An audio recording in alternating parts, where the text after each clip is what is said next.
കൂട്ടരെ, ഞാൻ വീണ്ടും വന്നിരിക്കുകയാണ്. എന്താ വെച്ചാൽ കുക്കർ മത്തിയുടെ ഫീഡ്ബാക്ക് ഞാൻ നിങ്ങൾക്ക് എന്താ പറയുക വീഡിയോയിലിട്ട് കാണിച്ചു തരാത്തതിൽ കുറച്ചാൾക്കുള്ള പരിഭവം അതൊന്ന് തീർക്കാനാണ് ഞാൻ ഇന്ന് വന്നിരിക്കുന്നത്.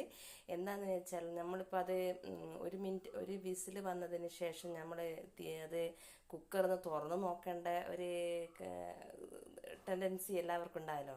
അപ്പോൾ നമുക്കിതൊന്ന് കാണാം അല്ലേ. അപ്പോൾ ഇതാ കുക്കർ തുറന്ന് നോക്കിയപ്പോൾ ഇതാ ഇങ്ങനെയാണ് കാണാം.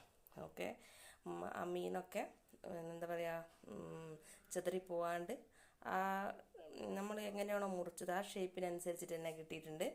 കൂടുതലായിട്ടുള്ള ഇൻഗ്രീഡിയൻസ് ഇതിൽ കറിവേപ്പിലാണ്, കറിവേപ്പില, വെളിച്ചെണ്ണ, പിന്നെ പുളിവെള്ളം ആവശ്യത്തിനനുസരിച്ച് ഒഴിക്കുക. ഒരുപാട് വെള്ളം പോലെ ആക്കിയാൽ ആ കറിക്കുള്ള ഒരു കൊഴുപ്പ് കിട്ടില്ല, തിക്നെസ് ഉണ്ടാവില്ല. അപ്പം നമുക്ക് ചോറിനൊക്കെ കൂട്ടി കഴിക്കാനുള്ള ഒരു പരുവത്തിലാണ് നമ്മൾ ഇത് കുക്കർ മത്തി ഉണ്ടാക്കിയെടുക്കേണ്ടത്. അപ്പോൾ എല്ലാവരും ഒന്ന് ട്രൈ ചെയ്യുക. പിന്നെ ഇതിൻ്റെ കുക്കർ തുറന്നപ്പോഴും തന്നെ നല്ല സ്മെല്ലടിക്കുന്നുണ്ട്. അപ്പം വേഗം ഞാൻ കഴിക്കട്ടെ കേട്ടോ. അപ്പോൾ എല്ലാവരും ഒന്ന് ട്രൈ ചെയ്ത് നോക്കുക. ഓക്കെ.